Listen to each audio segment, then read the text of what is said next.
कैदी हा शब्द जेव्हा आपल्या नजरेसमोर येतो तेव्हा सर्वात पहिल्यांदा आपल्या नजरेसमोर येतो ते म्हणजे तुरुंग. पण मला एक सांगा, तुरुंगातल्या व्यक्तीलाच कैदी म्हणावं लागेल का? जेव्हा तुरुंगात नसतानाही आपल्या मनात अशी भावना निर्माण होते की आपण तुरुंगातच आहे, त्यालाही कैदी म्हणता येईल का? त्यालाही बंदिस्त म्हणता येईल का?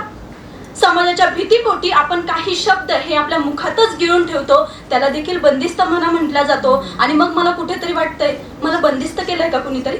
नमस्कार, मी प्रतीक्षा लहाने विषय मांडते.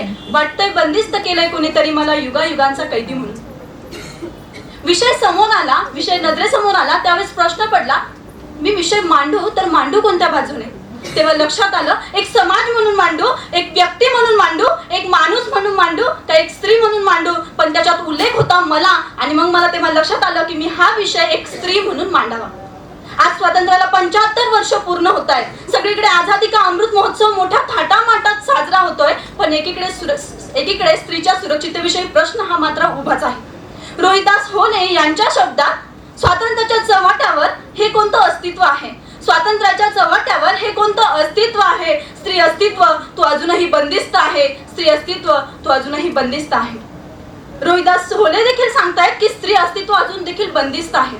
याचं साधं असं उदाहरण द्यायचं झालं तर स्त्रीने स्वतःला इतकी सवय लावून घेतलीये, स्वतःला इतकं बंदिस्त करून घेतलंय की सगळे लोक तर तिला वस्तू म्हणताच आहेत, पण स्त्री देखील स्वतःला वस्तू म्हणायला लागलीये. याचं एक छोटंसं उदाहरण द्यायचं झालं तर रवीना टंडन आणि अक्षय कुमार यांच्या गाण्यामध्ये म्हटलं जातं तू चीज बडी है मस्त मस्त, परंतु नकळतपणे आम्ही स्त्रिया देखील म्हणायला लागतो हा मैं चीज बडी हूँ मस्त मस्त. खरंच आम्ही चीज आहोत का? खरंच आम्ही आज वस्तू आहोत का? शिवाजी सावंत हे मृत्युंजयमध्ये लिहिताना म्हणतात की स्त्री ही कोणत्याही घरात जन्माला येऊ द्या. म्हणजे हे कुंतीबद्दल लिहिताना सांगतात की ती राजवाड्यात देखील जरी जन्माला आली तर राजवाड्यात देखील इतकंच तिचं दुःख हे मोठं असतं. का सांगतात ते असं? कारण स्त्री जन्माला आली तिला संरक्षण म्हणून वडील, स्त्री थोडीशी मोठी झाली तेव्हा तिला संरक्षक म्हणून तिचा भाऊ, अजून थोडीशी मोठी झाली की तिला संरक्षक म्हणून तिचा नवरा, आणि त्यापेक्षा अजून ती मोठीशी झाली की तिला संरक्षक म्हणून म्हाताऱ्यापर्यंत तिचा मुलगा.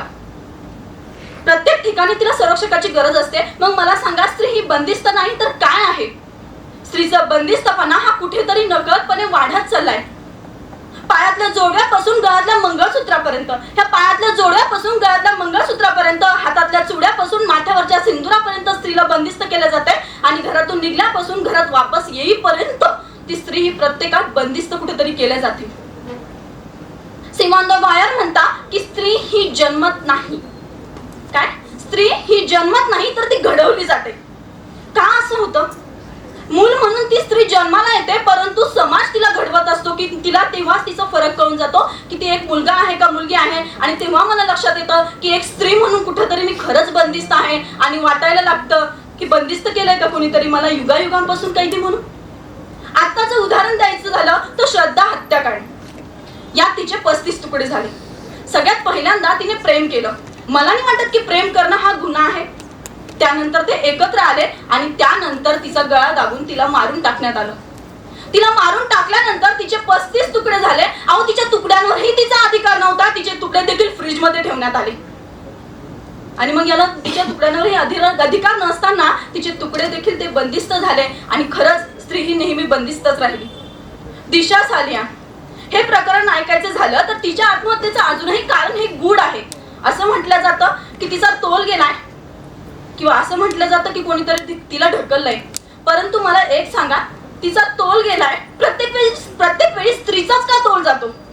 आजपर्यंत कोणत्या पुरुषाचा तोल गेलाय हे ऐकण्यात आपल्या किती प्रमाणात आलंय? प्रत्येक वेळी स्त्रीचाच तोल जातो आणि प्रत्येक वेळी स्त्रीचाच गळा दाबला जातो. मग असं म्हणायला पुन्हा एकदा मला हरकत वाटत नाही की खरंच स्त्री ही बंदिस्त झालेली आहे. नकळतपणे तिला तिच्या कपड्यापासून तिच्या राहणीमानापर्यंत, तिच्या प्रत्येक गोष्टीपर्यंत तिला बंदिस्त केलं जाते.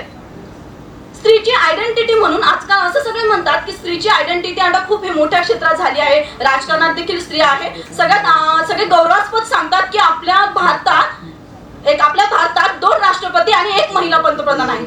ही खरंच गौरवास्पद गोष्ट आहे का? लोकसभेत 545 उमेदवार आहे आणि त्याच्यावर हातावर मोजण्या इतक्या स्त्रिया आहेत. खरंच मग स्त्रीला आयडेंटिटी मिळाली का? स्त्री आज जॉबला देखील जाते. स्त्री आज स्वतःचं काहीतरी करते, पण तिला त्याचा हिशोब द्यावा लागतो. का म्हणून तिला हिशोब द्यावा लागतो? का तिला तिच्या प्रत्येक गोष्टीचा हिशोब हा प्रत्येकापुढे मांडावा लागतो? मग परत एकदा असं म्हणायला हरकत नाही का की ती कुठेतरी बंदिस्त झाली आहे? तिच्या बंदिस्तपणाला मोकळ होण्यासाठी काय पर्याय आहे? आणि जेव्हा मी स्वतःवर ही गोष्ट ओढवते तेव्हा मला लक्षात येतंय की खरंच वाटतंय बंदिस्त केलंय कोणीतरी मला युगायुगांचा कैदी म्हणून.